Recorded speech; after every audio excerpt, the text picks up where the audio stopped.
Et voilà, c'est là où je mets la crème solaire et la casquette. Ça commence à faire chaud dehors dès qu'on n'est plus sous les arbres. Et du coup, je me suis dit que j'allais vous montrer le contenu de la trousse à pharmacie pour faire ça. Donc, dans la trousse à pharmacie, forcément, moi, je mets de la crème solaire et indice 50 parce que ça cogne sacrément. Et quand on fait des longues heures de marche, on est trop content de trouver de la crème solaire. Ensuite, toujours dans la gamme solaire, on va mettre la casquette. Et pour l'après solaire, moi je fais un mélange d'huile essentielle, donc il faut voir là aussi si ça vous convient. Je mets de l'huile d'amande douce qui fait vraiment, qui répare la peau, et avec quelques gouttes d'huile essentielle de lavande dans un petit pot, comme ça c'est facilement transportable. Et ça a l'avantage en fait quand on l'applique, donc on peut en mettre sur le corps et sur le visage si vous tolérez les huiles essentielles évidemment. Ça répare les brûlures légères, donc tout ce qui va être coup de soleil. Et en plus, ça a l'avantage de repousser les moustiques. Donc moi, j'ai pas trop de soucis, mais ça fait toujours ça en plus. Et ça fait quand même du bien à la peau après avoir crapahuté au soleil toute la journée. Après, dans la trousse à pharmacie, c'est le moment où on va parler des pieds. Parce que je croise des gens qui font des trucs de fou là sur la route. Il y a une fille, la pauvre, elle a 2 ampoules à chaque orteil. Enfin, je sais même pas comment elle fait pour avancer. Il y a un gars, lui, il marche pas toujours en chaussures. Parfois, il est en chaussettes sur les sentiers pour éviter les points de frottement. Donc, moi, j'utilise cette crème, la crème NOC. Je l'ai découverte là. Et franchement, j'en suis super contente parce que du coup, ça fait 8 jours que je marche. J'ai fait déjà plus de 170 km et j'ai pas d'ampoule. Donc franchement, c'est super découverte. Je l'ai mise 15 jours avant de partir et j'en mets tous les jours. Ça prépare vraiment la peau des pieds. Pareil, avant de partir, vraiment faire un ponçage, tout ça. Parce que j'ai remarqué que là où on a des petits corps, un peu la peau dure, c'est là où ça fait c'est là où ça va faire les ampoules après. Donc franchement, j'en suis trop contente. Et puis après, pour les ampoules, pareil, j'ai des chaussettes anti-frottement. Je sais pas si vous voyez. Et du coup, pareil, avec des chaussures qui sont adaptées, qui sont en bon état, pas des vieilles qui ont 15 ans et qui sont plus d'actualité, quoi. Donc franchement, avec ça, je suis hyper tranquille, parce qu'il y en a même qui font des ampoules dans les ampoules avec des poches de sang. Enfin franchement, donc les pieds c'est hyper important. Et moi, franchement, j'ai toujours les pieds intacts, donc je suis trop contente. Pareil, ce qui est important aussi, c'est d'avoir un coupe-ongle. Et de couper vos ongles de pied vraiment courts, donc pas de vernis à ongles pour bien voir comment ils sont, pour éviter que ça frotte sur l'orteil d'à côté.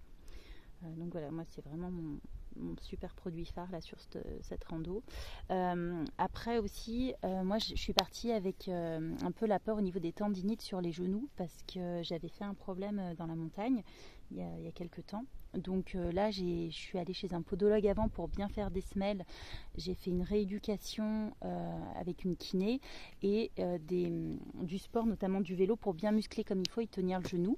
Et pareil, en 8 jours, j'ai pas de problème. Après, ce que j'applique quand même, c'est du baume du tigre qu'on m'a conseillé. Et franchement, j'en suis hyper contente. J'en mets 4 fois par jour à peu près, bien sur les zones ou qui étaient sujets à la tendinite. C'était un style syndrome des essuie-glaces, mais c'était pas vraiment ça, donc je sais pas ce que c'est. Mais en tout cas, nickel. Pareil, je prends des gélules de curcuma en prévention pour éviter tout ce qui est inflammation, enfin tout ça. Moi, je suis plus prévention que curatif quand c'est possible. Voilà, après si j'avais besoin en curatif, j'ai pris des ibuprofènes en tablette. C'est pas moi qui ai consommé les ibuprofènes manquants. Pour l'instant ça va, une fois j'en ai pris, mais c'était pour autre chose. Et j'ai pris du diclofénac, donc c'est du Voltaren qu'on m'avait prescrit. J'ai mis dans un petit flacon au cas où, mais pour l'instant j'en ai pas besoin. Après dans ma trousse à pharma, j'ai aussi la Golteri. Donc c'est de l'huile essentielle que je mets dans de l'huile végétale et en fait je l'applique sur les jambes le soir pour bien que les muscles se reposent et être prête à partir le lendemain. Voilà. Et après ce que j'ai aussi, mais c'est un autre endroit dans mon sac, c'est les pansements hydrocolloïdes. Alors je sais pas si vous connaissez, ça c'est quand on fait des ampoules, parce que moi je suis plutôt prévention, mais au cas où j'ai ça. Il y a plusieurs techniques pour les ampoules. Ici sur le chemin, j'ai vu des gens qui faisaient un truc qui avait l'air de bien marcher aussi. C'est quand ils ont une ampoule, donc ils ont une aiguille et un fil de laine ou de coton. et en fait il perce l'ampoule en la traversant. Et après, ils coupent le fil en laissant dépasser. Ils laissent sécher toute la nuit. Et le lendemain, ils enlèvent le fil et c'est nickel. L'ampoule a séché. Ils peuvent remarcher dessus, impeccable. Donc ça, c'est cool. Moi, j'ai pas encore essayé, tant mieux. Et après, moi, quand je sens que j'ai un début d'ampoule, mais moi, c'est plus quand on est au stade de zone de frottement rouge, mais ça peut marcher aussi pour le reste, mais c'est toujours pareil, il vaut mieux prévenir avant. J'ai des pansements hydrocolloïdes, donc c'est des plaques que vous pouvez acheter en pharmacie. C'est un peu le même type de pansement que les compites que vous trouvez, sauf que là, c'est en plaques, donc l'avantage, c'est que vous pouvez les découper à la taille et à la forme de votre ampoule. Donc moi, j'en suis plutôt contente pour les fois où j'avais eu à les utiliser. Voilà, c'est vraiment nickel. Pareil pour les genoux aussi, au niveau de la prévention, alors c'est pas de l'arthrose à pharmacie, mais du coup j'utilise des bâtons de marche. Et franchement, avec ça, dans les montées quand il faut forcer et les descentes, pareil, ça soulage pas mal mon genou, ça soulage beaucoup du poids. Et pour traiter l'eau, c'est le dernier truc que j'ai, je crois, dans ma dose à pharma. J'ai en fait de l'argile verte qui s'achète en pharmacie ou parapharmacie, que je mets dans un petit sac. Et quand je dois traiter alors ça s'utilise de plein de façons différentes à l'argile. Moi je m'en sers pour l'eau quand je peux pas trouver d'eau qui soit potable. Alors il y a des pastilles de micro-pure en pharmacie que vous pouvez trouver. Moi j'aime bien les remèdes naturels quand je peux. Et ça c'est un médecin spécialiste dans la survie naturelle qui parlait de ça. Je sais plus son nom. Et du coup elle disait de mettre ça dans l'eau. Et soit si on a le temps de secouer donc bien la bouteille et de laisser décanter et boire la partie décantée. Et si on n'a pas le temps, en gros on peut tout boire et ça va, l'argile va envelopper les germes et toutes les merdouilles. Voilà. Donc là sur cette rando pour l'instant j'ai pas eu à l'utiliser, mais dans mon sac j'ai une bouteille qui est faite avec l'argile au cas où si je ne retrouve pas d'eau d'ici ce soir quoi. Donc voilà, et je l'ai utilisé pour dans d'autres randos, d'autres pays, et franchement, j'ai jamais eu aucun souci. Au contraire, quand je sens que j'ai l'estomac qui brasse, même, je prends un caillou d'argile et ça, je trouve que ça aide.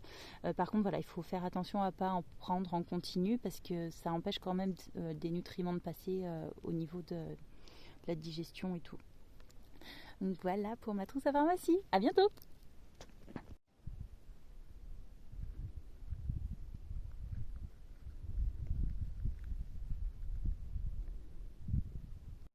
Je profite d'une petite pause où je vais manger pour vous montrer les pansements hydrocolloïdes dont je vous parlais.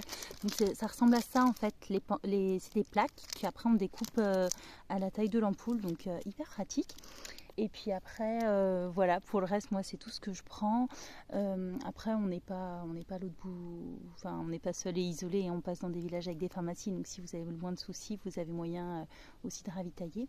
Et s'il y a un petit bobo, tout ça, moi je nettoie à l'eau et au savon. Tant que c'est pas infecté, j'utilise pas de désinfectant. Donc finalement ça limite la charge et puis après de toute façon là c'est vraiment le moment d'écouter votre corps et d'écouter la partie moi j'appelle la partie chochotte en fait qui est en soi. Donc on a tous une partie un peu badass, c'est celle qui vous fait partir à l'aventure, et une partie chochotte, c'est celle qui vous dit j'ai un peu mal aux pieds. Donc quand vous sentez ça, en fait il faut s'arrêter, il faut regarder ce qui se passe. Si vous sentez que vous avez un muscle qui tire, pareil on arrête et on regarde quoi. Voilà, à bientôt.